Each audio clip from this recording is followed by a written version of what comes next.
के तपाईँहरू साँच्चै भ्रष्टाचारका विरुद्धमा लड्ने हो भने पार्टी पङ्क्ति दल सिद्धान्तभन्दा माथि उठेर कानुन बनाउन तयार हुनुहुन्छ भने ल आज म हेर्न चाहन्छु, हात खडा गर्नुहोस् न, ल गर्नुहोस् खडा। हुनुहुन्छ कोही? तिमी हेरे जस्तो गर्नु म देखे जस्तो गर्छु, तिमी खेदे जस्तो गर्नु म दौडे जस्तो गर्छु, यस्तो प्रवृत्तिले भ्रष्टाचारलाई न्यूनीकरण गर्दैन। सुडान घोटाला काण्डको छानबिन गर्न, लाउडा घोटाला काण्ड छानबिन गर्न, चेज एयर काण्ड छानबिन गर्न, चाइना साउथ वेस्ट काण्ड छानबिन गर्न, एयरबस काण्ड छानबिन गर्न, वाइट बडीको छानबिन गर्न, 33 किलो सुन काण्ड छानबिन गर्न, एनसेललाई छानबिन गर्न, चमेलिया जलविद्युत आयोजनाको भ्रष्टाचार छानबिन गर्न, 4G काण्डको 4G टेलिफोन सेवाको काण्डलाई छानबिन गर्न, भ्रष्टाचार गर्नेहरूलाई 3 पुस्ते सम्पत्ति हरण गर्ने आजीवन कारावास ठोक्ने कानुन यही सदनबाट आजका दिनबाट पार्टी पङ्क्ति सिद्धान्त नम्बर लागू गरौँ। हामीले कानुन बनाएर त्यसपछि कारबाही गर्न कसले रोक्छ? कसैले रोक्दैन। अहिले भ्रष्टाचार विरुद्धको आन्दोलन जो सडकमा भइरहेछ, स्वयं भ्रष्टाचारीका आरोप लागेका आरोपीहरू भ्रष्टाचार विरुद्धको आन्दोलनमा भ्रष्टाचारी मुर्दाबाद भन्दै हिँडेका छन्। न्यारो बोडी ओम्नी अमेरिकाबाट आएको स्रोत नभएको 40 करोडको काण्ड, मोहराको टेप काण्ड, क्यान्टेनमेन्ट घोटालामा 8,460 जना लडाकुको, नामै नभएका लडाकुको अरबौँ रुपियाँ वर्षौँसम्म हिनामिना गर्ने काण्ड, बुढी गण्डकीको जलविद्युत काण्ड, त्यति गरेर लाइसेन्स छपाई कमिसन काण्ड, ललिता निवास प्रकरण, नक्कली भुटानी शरणार्थी नेपाल ट्रस्टको जग्गाको प्रकरणमा तपाईँको काण्ड, CCTV फुटेज काण्ड, 25 मेगावाटको सोलर ठेक्का काण्ड, नेपालकै पहिलो जुट मिलको तपाईँको जग्गाको प्रकरण काण्डमा 34 वर्षदेखि यही प्र्याक्टिस भइरहेछ। भ्रष्टाचार विरुद्धका कुराहरू उठ्छन्, स्वयं भ्रष्टाचारका आरोपीहरू भ्रष्टाचारका विरुद्धको आन्दोलनमा जान्छन्। र भ्रष्टाचार भनेको सिर्फ पैसाको चलखेल होइन, यो देशको कानुनलाई मिच्नु पनि भ्रष्टाचारको एउटा अर्को नमुना हो। ल आज यो संसदमा सबै माननीयहरू हुनुहुन्छ, यो देशमा भ्रष्टाचारलाई निर्मूल बनाउने कानुन बनाउने यदि कोही थलो हो भने यही सदन हो, तपाईँ हामी माननीयज्यू मात्रै हो। भ्रष्टाचारलाई निर्मूल पार्नका लागि अहिले बन्दै गरेको कानुन या बनिसकेको कानुनलाई पनि म्याद हदबन्दी भनेर 5 वर्ष मात्रै तपाईँको छानबिन गर्न पाउने भनेर यही सदनबाट गएछ। हामी सडकमा होइन कि यही सदनमा के तपाईँहरू तयार हुनुहुन्छ? म आज नाम भन्न चाहन्छु।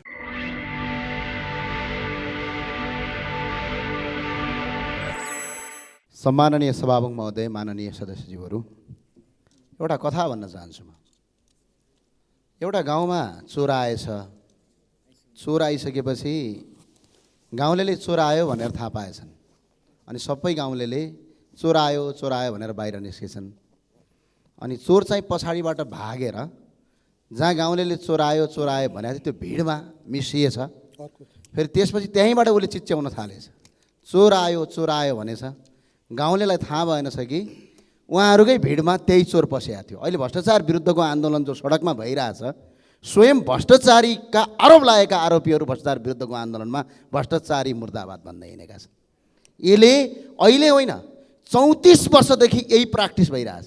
भ्रष्टाचार विरुद्धका कुराहरू उठ्छन्, स्वयं भ्रष्टाचारका आरोपीहरू भ्रष्टाचारका विरुद्धको आन्दोलनमा जान्छन्। र भ्रष्टाचार भनेको सिर्फ पैसाको चलखेल होइन, यो देशको कानुनलाई मिच्नु पनि भ्रष्टाचारको एउटा अर्को नमुना हो। भ्रष्ट भनेको भ्रष्ट आचरण हो। त्यो भएको हुनाले म कहिलेकाहीँ यो सडकमा उठेका आन्दोलनलाई हेर्दाखेरि मलाई आफै दिक्क लाग्छ, किनभने यस्ता प्रवृत्तिका आन्दोलनले भ्रष्टाचारलाई न्यूनीकरण होइन कि भ्रष्टाचारलाई धन थप संरक्षण गर्दछन्। र अर्को एउटा कुरा म भन्न चाहन्छु, एउटा कुराले ठिक्क कामले दिक्क भएको छ यो संसद। ल आज यो संसदमा सबै माननीयहरू हुनुहुन्छ, यो देशमा भ्रष्टाचारलाई निर्मूल बनाउने कानुन बनाउने यदि कोही थलो हो भने यही सदन हो, तपाईँ हामी माननीयज्यू मात्रै हो। यहाँभन्दा अन्त कहीँ पनि ठाउँ छैन। तर भ्रष्टाचारलाई निर्मूल पार्नका लागि अहिले बन्दै गरेको कानुन या बनिसकेको कानुनलाई पनि म्याद हदबन्दी भनेर 5 वर्ष मात्रै तपाईँको छानबिन गर्न पाउने भनेर यही सदनबाट गएछ। हामी सडकमा होइन कि यही सदनमा के तपाईँहरू तयार हुनुहुन्छ? म आज नाम भन्न चाहन्छु। ल तयार हुने हो भने तपाईँहरू तयार हुनुहोस्। ल सुडान घोटाला काण्डको छानबिन गर्न, लाउडा घोटाला काण्ड छानबिन गर्न, चेज एयर काण्ड छानबिन गर्न, चाइना साउथ वेस्ट काण्ड छानबिन गर्न, एयरबस काण्ड छानबिन गर्न, वाइट बडीको छानबिन गर्न, 33 किलो सुन काण्ड छानबिन गर्न, एनसेललाई छानबिन गर्न, चमेलिया जलविद्युत आयोजनाको भ्रष्टाचार छानबिन गर्न, 4G काण्डको 4G टेलिफोन सेवाको काण्डलाई छानबिन गर्न, न्यारो बोडी ओम्नी अमेरिकाबाट आएको स्रोत नभएको 40 करोडको काण्ड, मोहराको टेप काण्ड, क्यान्टेनमेन्ट घोटालामा 8,460 जना लडाकुको, नामै नभएका लडाकुको अरबौँ रुपियाँ वर्षौँसम्म हिनामिना गर्ने काण्ड, बुढी गण्डकीको जलविद्युत काण्ड, त्यति गरेर लाइसेन्स छपाई कमिसन काण्ड, ललिता निवास प्रकरण, नक्कली भुटानी शरणार्थी नेपाल ट्रस्टको जग्गाको प्रकरणमा तपाईँको काण्ड, सिसिटिभी फुटेज काण्ड, 25 मेगावाटको सोलर ठेक्का काण्ड, नेपालकै पहिलो जुट मिलको तपाईँको जग्गाको प्रकरण काण्डमा के तपाईँहरू साँच्चै भ्रष्टाचारका विरुद्धमा लड्ने हो भने पार्टी, पङ्क्ति, दल, सिद्धान्तभन्दा माथि उठेर कानुन बनाउन तयार हुनुहुन्छ भने ल आज म हेर्न चाहन्छु, हात खडा गर्नुहोस् न, ल गर्नुहोस् खडा, हुनुहुन्छ कोही? त्यही भए हुनाले मैले अहिले पनि भन्न चाहन्छु, यसो नगरौँ कृपया। तिमी हेरे जस्तो गर्नु, म देखे जस्तो गर्छु, तिमी खेदे जस्तो गर्नु, म दौडे जस्तो गर्छु। यस्तो प्रवृत्तिले भ्रष्टाचारलाई न्यूनीकरण गर्दैन। भ्रष्टाचारलाई न्यूनीकरण गर्ने, भ्रष्टाचार गर्नेहरूलाई 3 पुस्ते सम्पत्ति हरण गर्ने आजीवन कारावास ठोक्ने कानुन यही सदनबाट आजका दिनबाट पार्टी, पङ्क्ति, सिद्धान्त नभएर लागू गरौँ। हामीले कानुन बनाएर त्यसपछि कारबाही गर्न कसले रोक्छ? कसैले रोक्दैन। त्यही भएर सडक आन्दोलनभन्दा संसद आन्दोलन गरौँ, संसदमा एकजुट भएर अगाडि बढौँ, म यही भन्न चाहन्छु। र साथसाथै सम्पूर्ण माननीयजीहरू अनुरोध छ, हामी सम्पत्ति देखाइदिउँ न, हाम्रो चुनावी खर्च देखाइदिउँ न। एकछिन तपाईँको भ्रष्टाचारका काण्डमा कहीँ न कहीँ हामी यही संसदभित्र भएकै व्यक्तिहरूको नाम जोडिएको छ, अर्थात् आफ्नो नाम नजोडे पनि आफ्ना आसेपासेको नाम जोडिएको छ। आज यो देश भ्रष्टाचारले व्यक्त भएको छ, भ्रष्टाचार मूल आक्रान्त छ। त्यही भएर सडकमा होइन सदनबाट कानुन बनाऊ। यति भन्दा बिदा हुन्छ। हस्, धन्यवाद बोल्न दिएको सभामुख महोदयज्यू। माननीय सभामुख महोदय, नेपाली जनताको समस्या बुझ्न सार्वजनिक गाडी, सरकारी अस्पताल र पासपोर्ट वितरण गर्ने क्षेत्र हेर्नुपर्छ। देशको अवस्था छर्लङ्ग हुन्छ। नेपाल आमा रुँदै भन्छन्, कतै यो अक्षम्य भ्रष्टाचार, कतै बेरोजगार युवाहरू काम र माम नपाएर कोही व्यक्ति दुर्व्यसनी र अपराधिक कार्यमा सरिक हुँदैछिन्। त्यसकारण यो अक्षम्य भ्रष्टाचार गर्नेहरूलाई कडाभन्दा कडा कारबाहीको निम्ति माग गर्दछु। साथै म अहिले माइतीघर मण्डलामा आन्दोलनरत विद्यालय कर्मचारी र सहयोगी शिक्षक अनि यो बाल विकास शिक्षकहरूको श्रम शोषण भइरहेको छ। यो शिक्षा ऐन निर्माण गरी बालबालिकाको भविष्य निर्माण गर्ने क्षेत्र र शिक्षा क्षेत्रका सम्पूर्ण माननीय सदस्य श्री विद्या भट्टराई। सम्माननीय सभामुख महोदय, पोखरा लगायत देशैभरिका किसानहरूको गोठमा गाई भैँसीमा देखेको सङ्क्रमणयुक्त नयाँ रोग लम्पी स्किनको कारण सङ्क्रमण तीव्र रूपमा फैलिएको छ। पशुहरू मरिरहेका छन्। यस घटनाले आम किसानहरूलाई चिन्तित बनाएको छ। सङ्क्रमणलाई रोकथाम गर्न किसानहरूले स्थानीय तह, पशु रोगसँग सम्बन्धित कार्यालय र निकायहरूमा रोग नियन्त्रण, निःशुल्क उपचार र पशुको मृत्यु भएको अवस्थामा आवश्यक क्षतिपूर्तिको माग गर्नुभएको, तर सम्बन्धित कार्यालयहरूले बजेट अभावका कारण आवश्यक माग पुरा गर्न नसक्ने भन्ने कुराले आम किसानहरूलाई आक्रोशित बनाएको छ। किसानहरूको समस्यालाई गम्भीरताका साथ लिन र जायज माग पुरा गर्नका लागि सम्मान्य सभामुख मार्फत नेपाल सरकारसँग माग गर्दछु। त्यसै गरी पोखरा हङकङ बजारमा रहेका साना व्यवसायीहरू आज पनि आन्दोलनमा छन्। कृषि सामग्री कम्पनीले 81,400% भाडा वृद्धि गरेको छ। यो टेन्डर आह्वान रद्द गरी किसानहरू व्यवसायीहरूलाई राहत दिनुहुन समेत म सम्मान्य सभामुख मार्फत सरकारसँग माग गर्दछु। धन्यवाद। माननीय सदस्य श्री विनिता कुमारी सिंह।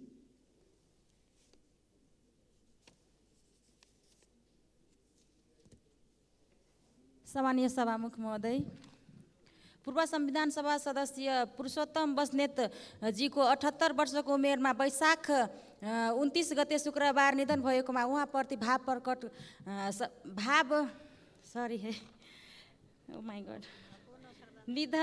निधन भएकोमा उहाँप्रति पूर्ण श्रद्धाञ्जली अर्पण गर्दछु। सम्मानीय सभामुख महोदय, हाम्रो देशमा रहेको बेरोजगारी समस्या न्यूनीकरण गर्नको लागि 753वटै स्थानीय तहमा ग्राम उद्योग र दक्ष जनशक्ति उत्पादनको लागि तालिम केन्द्र स्थापनाको लागि अनुरोध गर्दछु। साथै आगामी आर्थिक वर्षमा ग्राम उद्योगलाई विशेष प्राथमिकतामा राखेर बजेट समावेश गरिदिनु हुन सभामुख मार्फत सरकारलाई ध्यान आकर्षण गराउन चाहन्छु। हस्त, धन्यवाद। माननीय सदस्य श्री वीरबहादुर बलायर।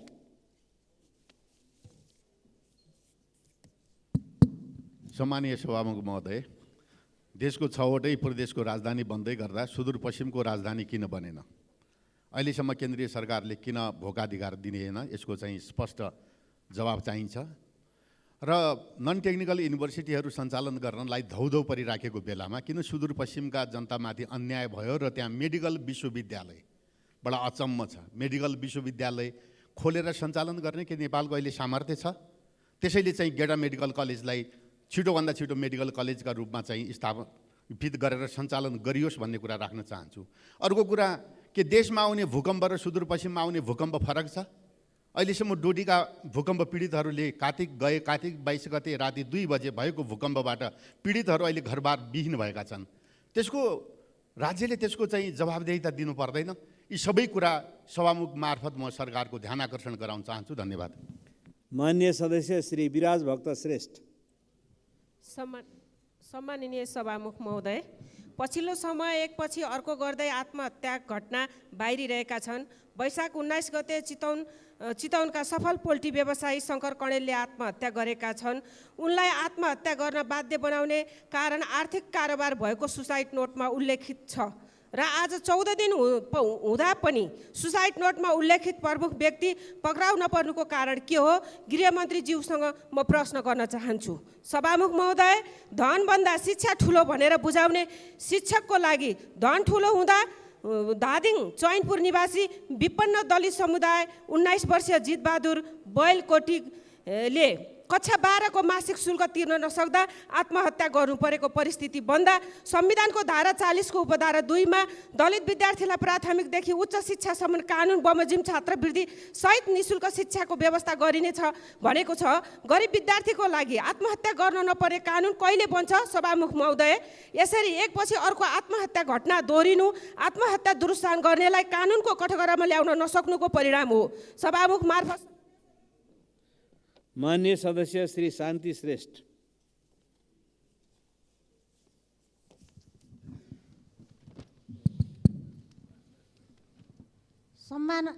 सम्माननीय सभामुख महोदय, भूमिहीन सुकुम्बासी समस्या देशभरिको प्रमुख समस्या मध्ये एक हो। काठमाडौँ उपत्यकामै हजारौँ भूमिहीन सुकुम्बासीले लाल पूर्जा पाएका छैनन् भने दूरदराजका जनताहरूको अवस्था कस्तो होला हामी अनुमान लगाउन सक्छौँ। सभामुख महोदय, भूमिहीन सुकुम्बासी र अव्यवस्थित बसोबासी समस्या समाधानका लागि गठित राष्ट्रिय भूमि आयोग र भूमि समस्या समाधान आयोग मार्फत सुकुम्बासी समस्या सम्बोधन गरिनेछ भनिएको छ। यो समस्या समाधानको लागि आयोगले के कस्ता कामहरू गरेको छ त्यो जानकारी पाऊँ भन्ने म कुरा राख्न चाहन्छु। सभामुख महोदय, ती सुकुम्बासी जनताहरूले दिएको भोटबाट सदनसम्म आउने बाटो खुल्ने, तर सुकुम्बासी जनताले चाहिँ कहिले लाल पूर्जा पाउने? सभामुख महोदय। मान्य सदस्य श्री सुनिल कुमार शर्मा।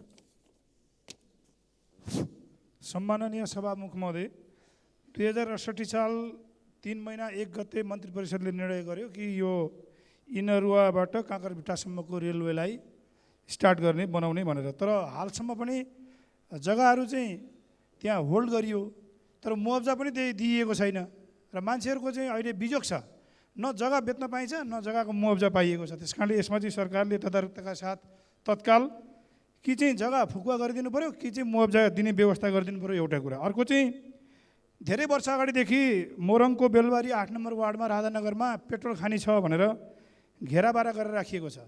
खानी छ भने उत्खननको प्रक्रिया सुरु गर्नु पऱ्यो, छैन भने सरकारले छैन भनेर डिक्लेयर गरिदिनु पऱ्यो। तेस्रो कुरा चाहिँ अहिले पहिचानवादी साथीहरूले 1 नम्बर क्षेत्रमा 1 नम्बर प्रदेशमा आन्दोलन जारी राख्नु भएको छ र उहाँहरूको मागलाई सम्बोधन गर्नको निम्ति तत्काल राज्यले वार्ताको वातावरण तयार गर्नु पऱ्यो। मान्छेमाथि बुट र गोली प्रहार होइन, डेमोक्रेटिक सिस्टममा उठाइएको आवाजहरूलाई यथाशीघ्र वार्ताको माध्यमबाट समस्याको समाधान गर्नु पर्यो भन्दै म बिदा चाहन्छु। हस्, धन्यवाद। मान्य सदस्य श्री शोभा ग्यावाली।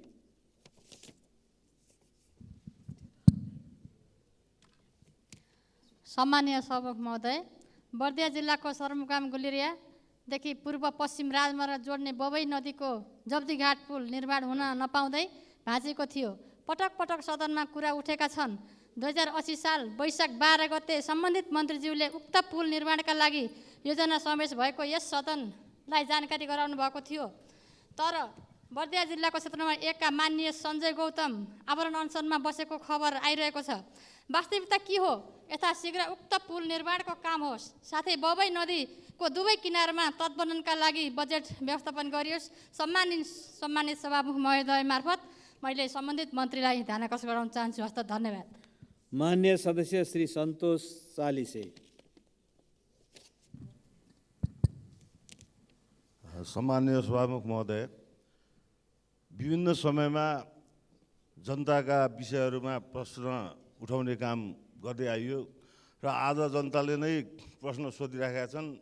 जति कुरा त्यहाँ चाहिँ राख्यो त्यसको चाहिँ नि रिजल्ट चाहिँ के हो, कहिले आउने हो, यो बोल्नेको चाहिँ नि अर्थ, यसको जवाब चाहिँ हामीले कहाँ पाउने हो, यसको रिजल्ट कहिले आउने हो। जस्तै मैले सर्वप्रथम सुन्दरी जलभन्दा माथि त्यहाँका सम्पूर्ण पर्यटन लगायतका आफ्नै गाउँ आफ्नै मामाघर जानलाई पैसा लिने काम भएको छ। आर्मीबाट ढाट राखेर यो तुरुन्त हटाउनु पर्यो भनेर चाहिँ सर्वप्रथम माग राखियो। त्यसको चाहिँ नि कुरा कहाँ पुग्यो र यो जवाब चाहिँ नि हामीले चाहिँ नि जनताको सामु कहिले गएर बोलेको कुराको जवाब यो यहाँसम्म पुगेको छ भनेर दिने। दोस्रो, एउटा आजको यातायातको यो मारामार जाम भएर चाहिँ त्यहाँ बिरामीहरूको हालत खराब भइरहेको अवस्थामा नेपाल ट्रस्ट अन्तर्गतको पर्खाल 100 मिटर मात्रै हटाउँदाखेरि लाखौँ मान्छेलाई सुविधा पुग्छ। त्यो ट्रस्ट अन्तर्गतको चाहिँ नि गोकर्ण फरेस्टको जङ्गलको पर्खाल। मान्य सदस्य श्री सम्झना थपलिया। सम्मान्य सभामुख महोदय, तराई मधेसका मुसर समुदायहरू 95% भूमिहीन र सुकुम्बासी छन्। मुसर समुदायको बसोबास ऐलानी पोखरीको डिल र सडकको किनारमा रहेको छ। स्थानीय सरकारले विकास तथा भौतिक संरचना निर्माण गर्ने नाउँमा वैकल्पिक व्यवस्था नगरिकन उठीवास लगाइएको छ। सप्तरीको सुरुङ्गा नगरपालिका वडा नम्बर 2 बिस्नरिया र शम्भुनाथ 7 कचदह सिरा लक्ष्मीपुर पतार गाउँपालिकामा 100औं मुसरहरूको घर चाहिँ भत्काइएको छ। पुस्तौँ पुस्तादेखिको बसोबास गरिरहेको दलित मुसर समुदायको वैकल्पिक थातबासको व्यवस्था नगरिकन त्यो घर भत्काउने जुन काम गरिएको छ, उनीहरूको उठीवास लगाइएको छ। म सभामुख मार्फत नेपाल सरकारको ध्यान आकर्षण गराउन चाहन्छु, उहाँहरूको वैकल्पिक थातबासको व्यवस्था गरियोस्। धन्यवाद। मान्य सदस्य श्री सरस्वती बजिमय।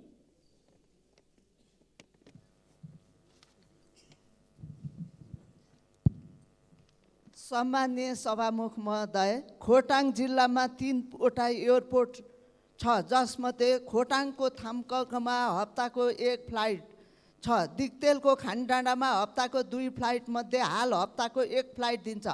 तर प्लेन नआएको 35 दिन भइसक्यो। हावाको गति नाप्ने एनिमोमिटर बिग्रेर सञ्चालनमा छैन। फ्लाइट आउँछ भनेर प्यासेन्जर एयरपोर्ट जान्छ, क्यान्सिल भएर फर्कन बाध्य हुन्छ।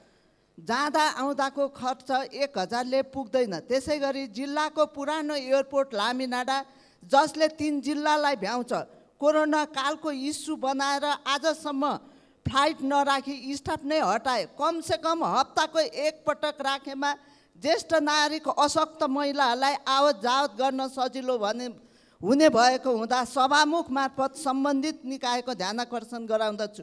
साथै ट्विन अटर विमान ग्राउन्डेड भएको यतिका दिनसम्म पनि नबनेको हुँदा कहिले बन्ने हो, जवाफ पाऊँ। धन्यवाद। मान्य सदस्य श्री सरस्वती सुब्बा।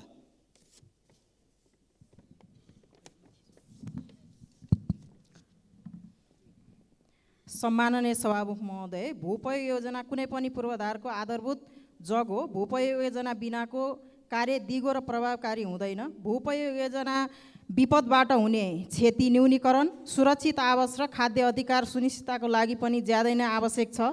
यसका लागि भूपयोग ऐन 2076 लागू गरिएको छ। तर ऐनको दफा 14मा सङ्घीय र 16मा प्रदेश भूपयोग परिषद गठन गर्ने व्यवस्था भए पनि परिषद गठन भएको छैन।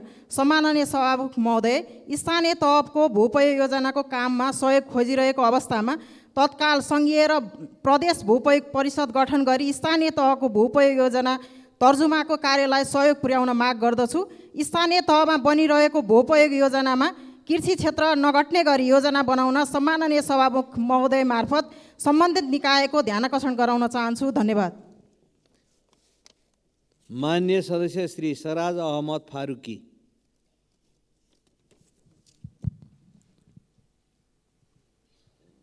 सम्मानीय सभामुख महोदय, आज हाम्रा देशका किसानहरू दयनीय अवस्थामा रहेको छन्। किसानहरूको बारेमा माननीय सदस्यहरूले सभामुख मार्फत सरकारको ध्यान आकर्षण पटक पटक गराउँदा पनि एक्सन र सुनवाई भएन। कपिलवस्तु क्षेत्रका किसानहरू कटान पटान र डुबानबाट त्राहिमाम छन्। कपिलवस्तु क्षेत्र नम्बर 3 मा बगिरहेको नदी चिरै नदी, सुरै नदी र घोरै नदीको कटानबाट सैकौँ हेक्टर जग्गा नुकसान भएको छ। त्यसलाई रोक्नका लागि यही बजेटमा सरकारको व्यवस्था होस्। किसानहरूको नुकसानका लागि सरकार उचित मुआवजाको पनि व्यवस्था गरोस्। किसानहरू मल पाइरहेका छैनन्, सिँचाइको व्यवस्था छैन, यसमा सरकारको विशेष ध्यान जाओस्। धन्यवाद। माननीय सदस्य श्री सरिता भुसाल।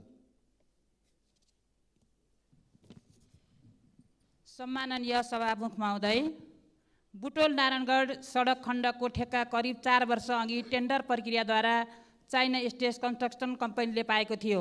2078 श्रावण 22 गते सडक विस्तारको पहिलो पटकको म्याद सकिएको थियो भने थप म्याद पनि 2080 श्रावणसम्म सकिँदैछ। अहिलेसम्म करिब 38% काम सम्पन्न भएको छ, तर धुलोको कारण अहिले बर्दघाट र आसपासका क्षेत्रमा सूर्यको प्रकाश राम्रोसँग जमिनमा आउन सकेको छैन भने व्यवसाय र यातायातका साधन सञ्चालन गर्न निकै कठिनाइ छ। आम नागरिकको जीवन नराम्ररी प्रभावित हुनका साथै श्वास प्रश्वासका बिरामीको सङ्ख्यामा समेत वृद्धि भएको छ। तसर्थ यो समस्या समाधानका लागि सडक कार्य द्रुत गतिमा अघि बढाउनका साथै विभिन्न उपाय मार्फत समस्या अविलम्ब समाधान गर्न सभामुखज्यू मार्फत सरकारको ध्यान आकर्षण गर्न चाहन्छु। धन्यवाद। माननीय सदस्य श्री शान्ति चौधरी। सम्माननीय सभामुख महोदयज्यू, बर्दिया जिल्लाको राजापुर बजार धेरै पुरानो बजार हो। त्यस बजार क्षेत्रमा 18 बिघा जग्गामा 500 घरधुरीले बसोबास गर्दै आएका छन्, जसमध्ये 158 घरधुरीले मात्र लाल पूर्जा प्राप्त गरेका छन्। बाँकी घर परिवारले लाल पूर्जा प्राप्त गर्न बाँकी छ। कारण 2063 सालमा वितरण गरिएको नेपाली नागरिकताको प्रमाणपत्र गैर नेपाली नागरिकले प्राप्त गरेको भनी उजुरी पर्दा पूर्जा वितरण गर्न काम रोकिएको थियो। सभामुख महोदयज्यू, उक्त बजार क्षेत्रको बारेमा सत्य तथ्य यकिन गरी जनताको जग्गा प्राप्त गर्ने मौलिक अधिकार प्रदान गर्न यथाशीघ्र प्रक्रिया अगाडि बढाउन नेपाल सरकारको ध्यान आकर्षण गराउन चाहन्छु। धन्यवाद। माननीय सदस्य श्री सीता मिजार। सम्माननीय सभामुख महोदय, राजधानी काठमाडौँलाई मित्र राष्ट्र चीनसँग जोड्ने सबैभन्दा छोटो नाका केरू नाका र पृथ्वी राजमार्गको गोल्छी थानकोट खण्डको वैकल्पिक मार्गको रूपमा समेत प्रयोग गर्न सकिने, साथै काठमाडौँको स्याटेलाइट सिटीको रूपमा विदुर र त्रिशुली नदीको आसपासको क्षेत्रमा पर्यटकीय र औद्योगिक महत्त्व राख्ने स्मार्ट सिटी विकास गर्न समेत मद्दत पुग्ने रणनैतिक महत्त्वको परियोजना छरे टोखा सुरु मार्गको लागि 80-81 को बजेटमा सम्बोधन गर्न सम्मानित सदन मार्फत सरकारको ध्यान आकर्षण गराउन चाहन्छु। त्यसै गरी सम्माननीय सभामुख महोदय, कालीकोट जिल्ला पलाता गाउँपालिका दलित समुदायकी 31 वर्षीय युवतीलाई बलात्कार गरेर फरार अवस्थामा रही पीडितलाई ज्यान मार्ने धम्की समेत दिँदै आएको आरोपी शङ्खा बुढालाई पक्राउन जाँदा स्थानीयहरूले आक्रमण गरी प्रहरी र पीडितलाई आफन्तलाई घाइते बनाएको र सो सम्बन्धमा दोषीहरूलाई कारबाही गर्न, घाइतेको उपचार गर्न र पीडितलाई न्याय दिलाउनका लागि म यस संसद मार्फत सरकारको ध्यान आकर्षण गराउन चाहन्छु। धन्यवाद। माननीय सदस्य श्री सुनिता बराल। सम्माननीय सभामुखज्यू, सदाचार संस्कृति लोकतन्त्रको प्राण हो, तर आजभोलि घटनाका सन्दर्भहरू हेर्दा लोकतन्त्रका लागि अग्रज भूमिका खेलेका राजनीतिक दलहरूप्रति जनताको वितृष्णा बढ्दो छ। इमान्दार र क्षमतावान व्यक्तिहरू विस्थापित भइरहेका छन्। भ्रष्टाचारका अनेक छिद्रहरूका रूपमा बनेका कानुनहरू तुरुन्तै संशोधन गरियोस् र राजनीतिक व्यवस्था नै बदनाम हुने अवस्थालाई जोगाउनका लागि राजनीतिक व्यक्तिहरूको जीवनशैली सम्बन्धी कानुन बनाउन आवश्यक देखिएको छ। यो कानुन बनाउने कुरामा यो सम्मानित सदनलाई विशेष ध्यान आकर्षण गराइयोस् भन्ने कुरा माग गर्न चाहन्छु। धन्यवाद। मान्य सदस्य श्री सुशीला श्रेष्ठ।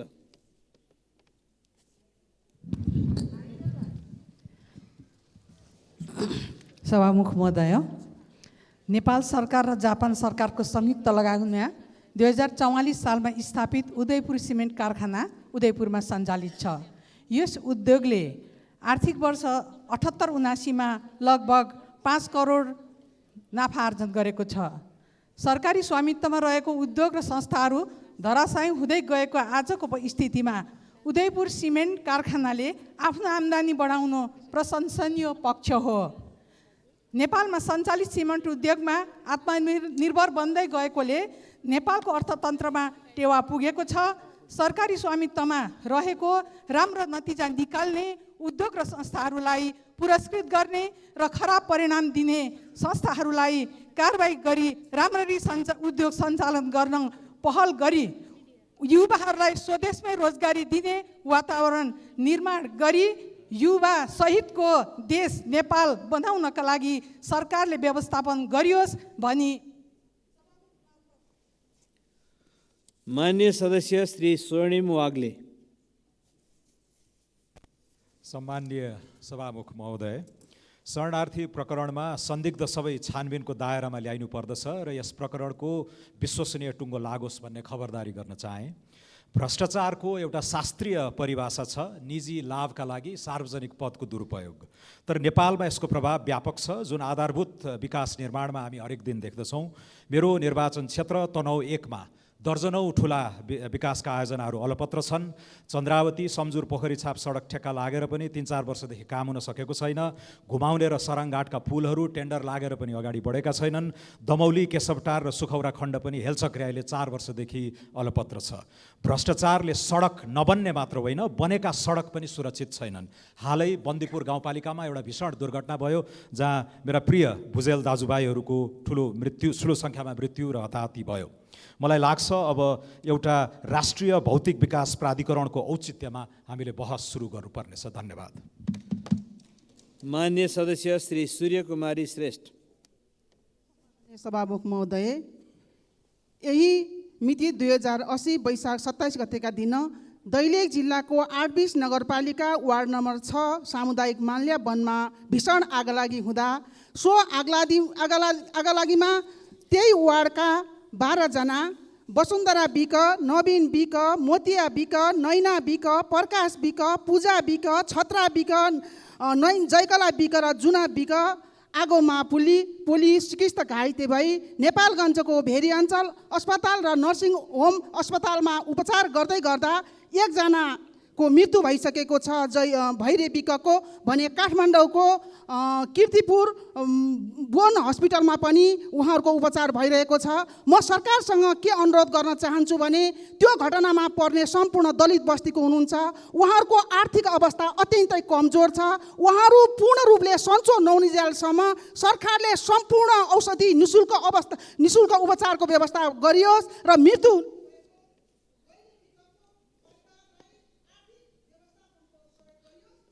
मान्य सदस्य श्री सूर्यप्रसाद ढकाल।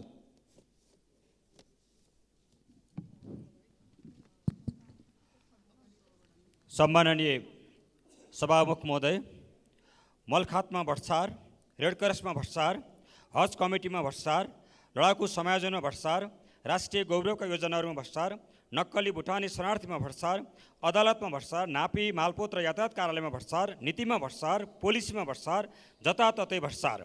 त्यसकारण 2048 सालदेखि अहिलेसम्म भएका पूर्व प्रधानमन्त्री, मन्त्री, संसद सभासद, संवैधानिक नियुक्तिका प्रमुखहरू, मुख्य सचिव, सचिव, पूर्व न्यायाधीशहरू, सेना पुलिस प्रमुखहरूको सम्पत्ति छानबिन गर्न उच्चस्तरीय संसदीय छानबिन समिति गठन गर्नको लागि म माग गर्दछु। सभामुख महोदय, किसानले बिउ राख्ने समय हुन लागेको छ। मलखात पाउँछन् कि पाउँदैनन्? माओवादीले गरेको 10 वर्ष हिंसात्मक युद्धका नाममा विस्थापित भएको नरेन्द्रपुर इलाका प्रशासन कार्यालय स्थापना हुन्छ कि हुँदैन? चुकेनाला र भक्तेखोला तटबन्धन, राष्ट्रिय महिला क्रिकेट एकाडेमी कोवलपुर निर्माणको लागि यही आर्थिक वर्ष बजेटको व्यवस्थापन गर्न सभामुख मार्फत नेपाल सरकार। मान्य सदस्य श्री सोनु मुर्मू। सम्मानीय सभामुख महोदय, विश्वभरका प्राय देशहरूको विश्वभरिको न्युज च्यानलहरू र पत्र पत्रिकाहरूमा कला साहित्य आविष्कार ठुला ठुला सफल कम्पनी र उत्कृष्ट खेलहरूको न्युज प्रसारण हुन्छ। तर दुर्भाग्य नै भन्नुपर्छ, हाम्रो देशको भ्रष्ट नेता र भ्रष्ट कर्मचारीहरूको न्युज प्रसारण भइरहेको छ। हाम्रो देश भगवान बुद्ध, माता जानकी, वीर गोर्खाली र सगरमाथाको देश भनेर चिनिने देश अब भ्रष्ट कर्मचारी, भ्रष्ट नेताहरूको देश भनेर नेपालीहरू चिन्ने भइयो त? हाम्रो देश सर्वसत्ता सम्पन्न जनतामा निहित छ भनेको लेखिएको छ, ताकि सर्वसत्ता सम्पन्न भ्रष्ट कर्मचारी, भ्रष्ट नेता र विश्व भ्रष्ट देशहरूको वर्ष लिस्ट प्रकाशित हुने गर्दछ। हाम्रो देश कयौँ दशकदेखि भ्रष्टाचारीहरूको लिस्ट 3, 4, 5 मा आउने गर्दछ। सुशासन, भ्रष्टाचार रहित देश बनाउन देशवासी, राज्य, हतियार अनुसन्धान जस्ता निकायले उचित उपाय या प्रयास गरियोस्। सभामुख महोदय, यो सवाल हामी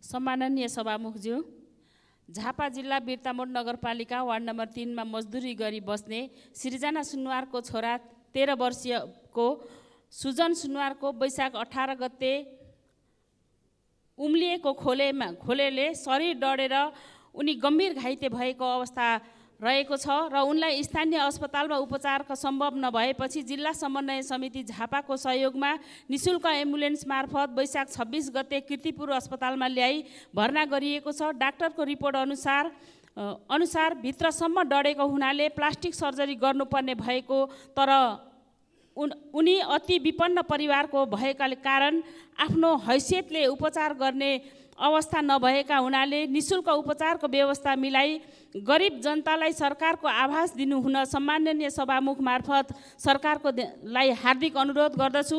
त्यस्तै गरेर हाम्रो देश नेपाल छुवाछुत मुक्त राष्ट्र घोषणा भएको 16 वर्ष पुगिसकेको छ, त्यसलाई व्यवहारमा मान्य सदस्य श्री हरि ढकाल। सम्माननीय सभामुख महोदय, मेरो निर्वाचन क्षेत्र पूर्वी चितवन बाढीको उच्च जोखिम क्षेत्र हो। पूर्वी राप्ती तथा यसका सहायक खोलाहरूको उचित तटबन्धन नहुँदा वर्षेनी जनधनको क्षति हुने गरेको छ। लोथरदेखि सौरासम्मको राप्ती ड्याक विभिन्न खण्डमा मर्मत सम्भार नहुँदा ड्याक फुट्ने सम्भावना रहेको छ। भण्डारा, कठार, कुम्रो, सौरा लगायतका क्षेत्र बाढीको उच्च जोखिममा रहेको छ। वर्षायाम लाग्दैछ, ड्याक मर्मतमा कसैको चासो छैन, उचित व्यवस्था गरिएको छैन। सभामुख महोदय मार्फत म सम्बन्धित मन्त्रालयलाई यो ड्याकको अहिले तुरुन्तै मर्मत सम्भारमा तुरुन्तै लाग्नको लागि सम्बन्धित मन्त्रालयको ध्यानाकर्षण गराउन चाहन्छु र सहायक खोलाहरूको तटबन्धनको लागि उचित बजेट तर्जुमा गर्नको लागि म सरकारको गम्भीर ध्यानाकर्षण गराउन चाहन्छु। धन्यवाद। मान्य सदस्य श्री हितराज पाण्डे।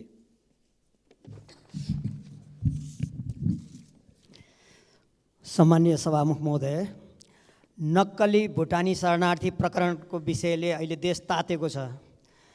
सरकारलाई यो विषयमा दृढताका साथ दोषीहरू पत्ता लगाएर कारबाही गरेर जनताप्रतिको विश्वास जो वृद्धि हुँदै गएको छ त्यसलाई यथार्थमा रूपान्तरण गर्नको लागि हार्दिक आग्रह गर्दछु।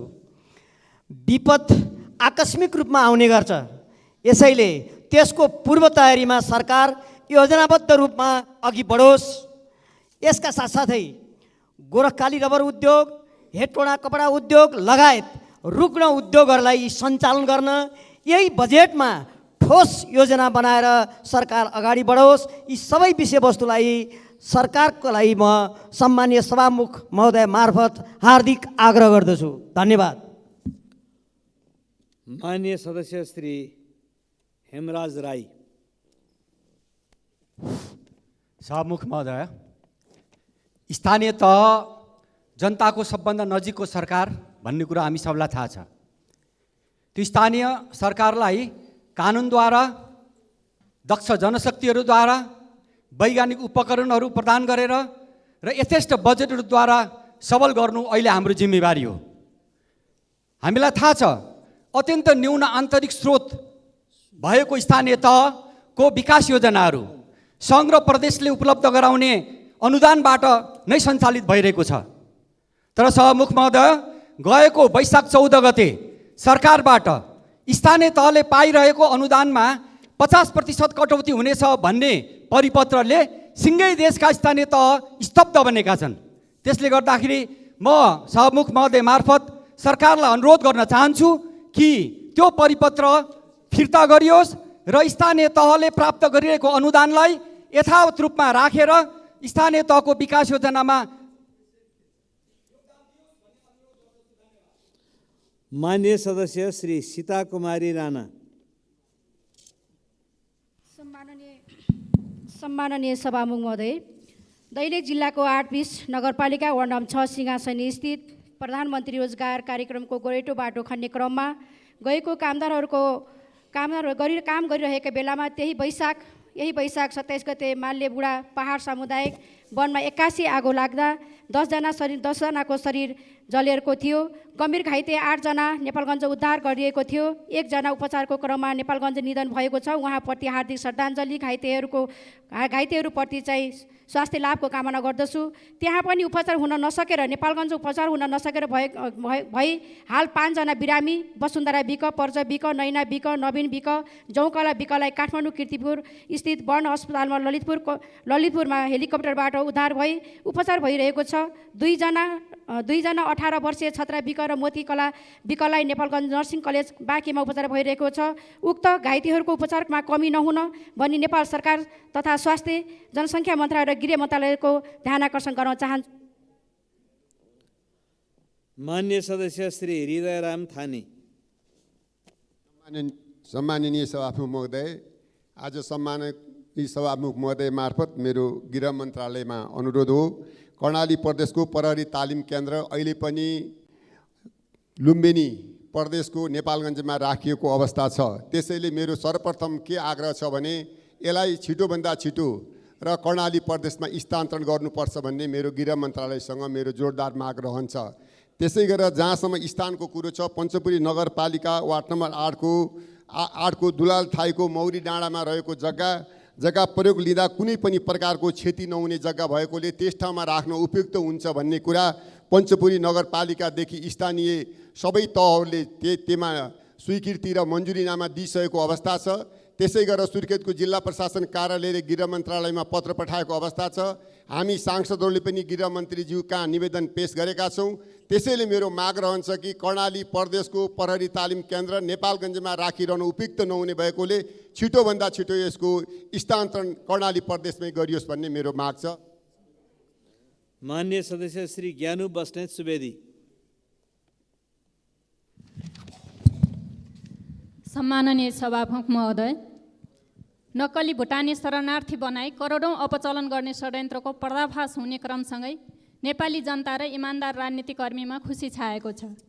यसको लागि म नेपाल सरकार, सम्माननीय प्रधानमन्त्री र माननीय गृहमन्त्रीमा धन्यवाद र आभार प्रकट गर्दछु।